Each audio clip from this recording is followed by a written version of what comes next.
There's a version of you that you've never met. It lives in the darkness of your unconscious mind, pulling strings you don't even know exist. Right now, as you watch this video, it's making decisions for you, sabotaging your relationships, destroying your goals, and keeping you trapped in patterns you swore you'd break. Carl Jung called it the shadow self, and he warned that until you make the unconscious conscious, it will direct your life and you will call it fate. In the next few minutes, I'm going to show you exactly how this hidden force controls you, and more importantly, how to harness it for unprecedented personal power.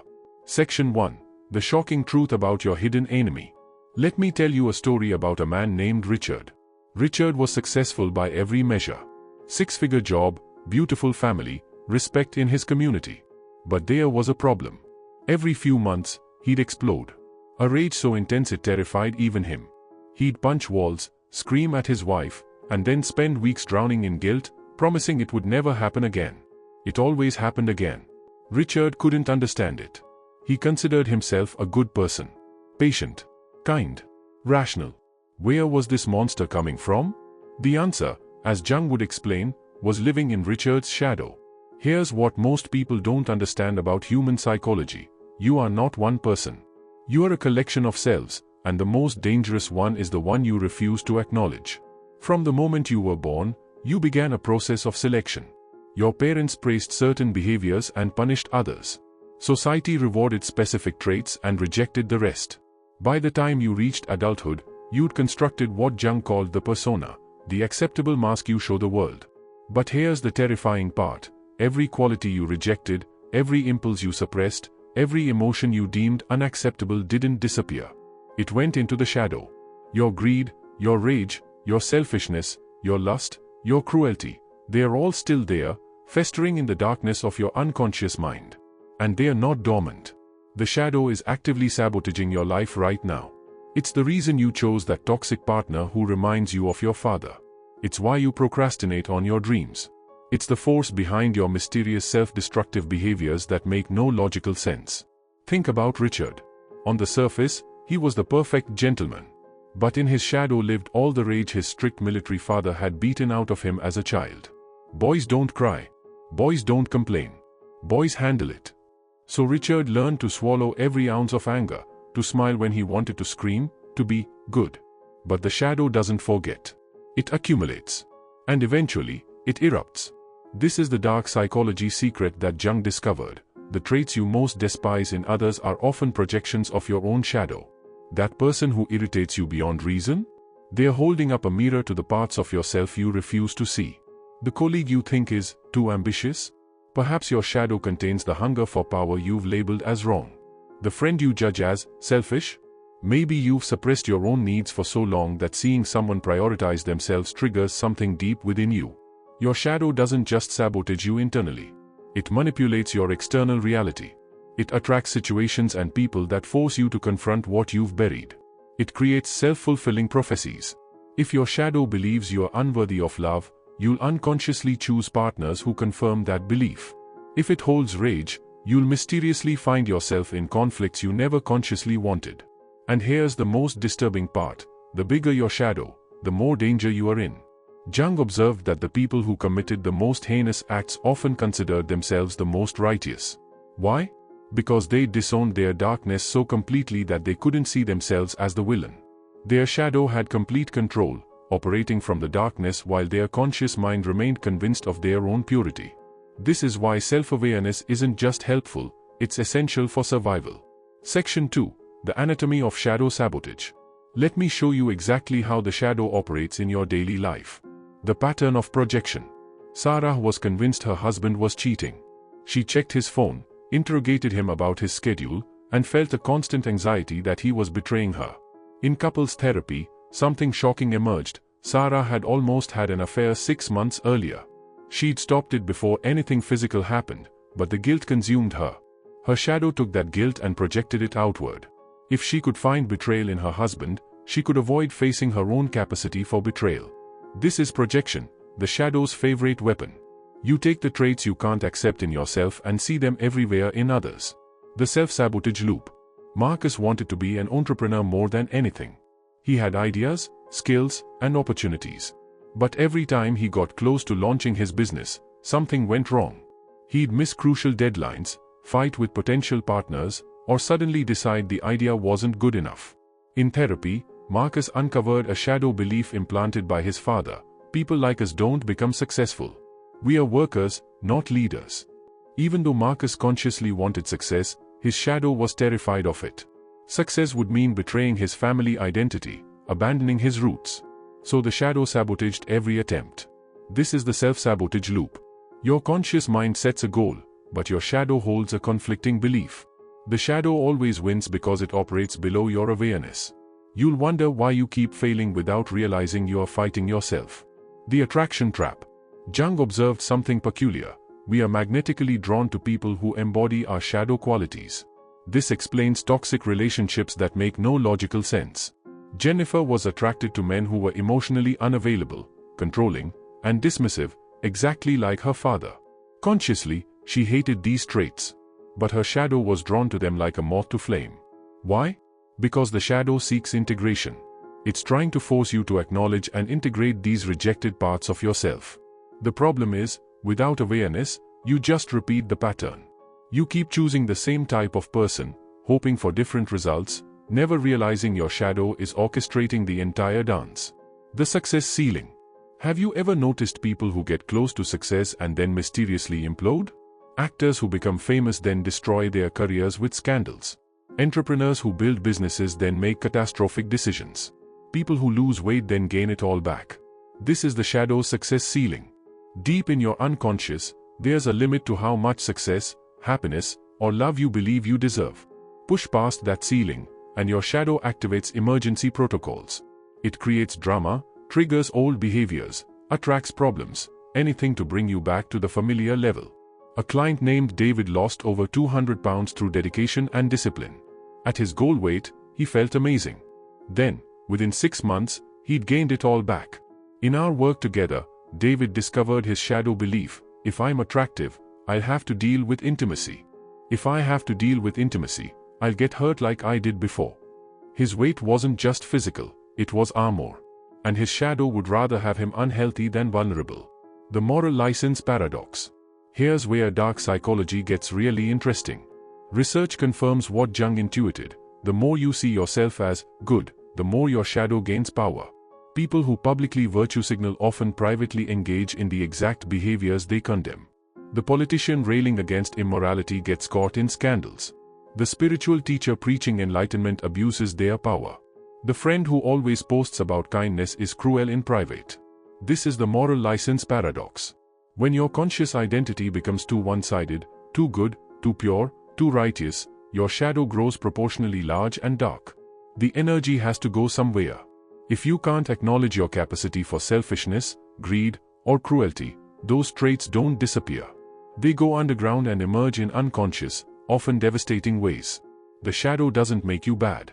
Refusing to acknowledge it does. Section 3. Jung's method for shadow integration.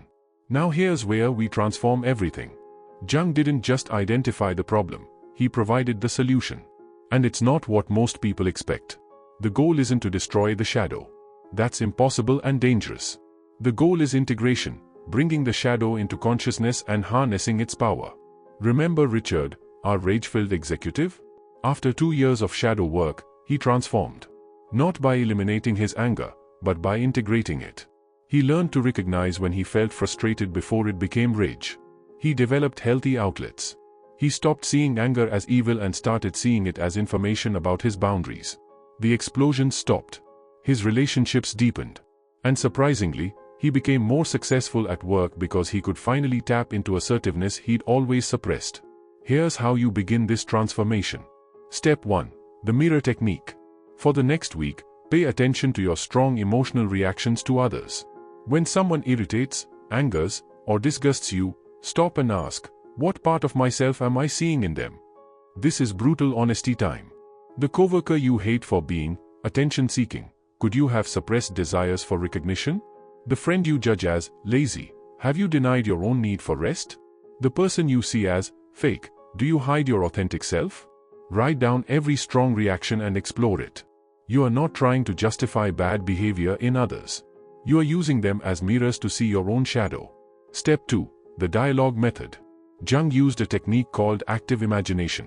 Here's a simplified version. Find a quiet space. Close your eyes.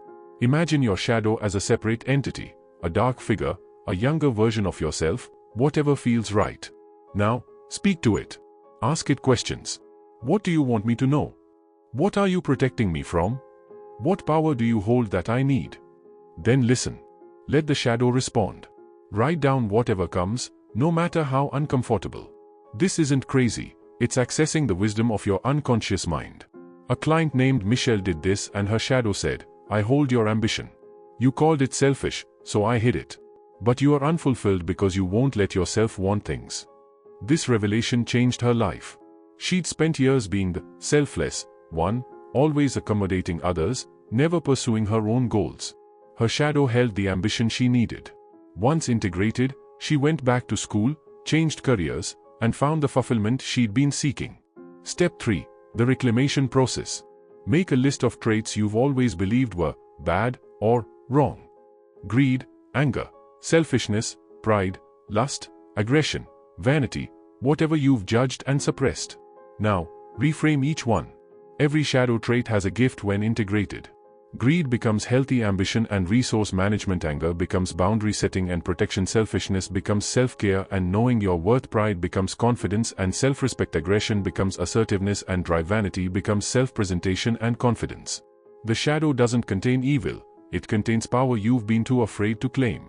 Step 4. The embodiment practice. This is advanced but powerful. Give yourself permission to consciously express shadow traits in controlled ways. If you've suppressed anger, take a boxing class. If you've denied sensuality, dance alone in your room. If you've rejected ambition, write down audacious goals without censoring yourself.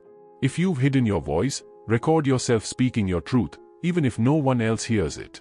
You are not becoming a worse person. You are becoming a whole person. Step 5. The integration commitment. Shadow work is not a one-time event. It's a lifelong practice. Commit to daily self-reflection on your reactions and patterns, monthly reviews of your triggers and projections, yearly deep dives into what you are still avoiding, therapy or coaching when you hit walls you can't break through alone.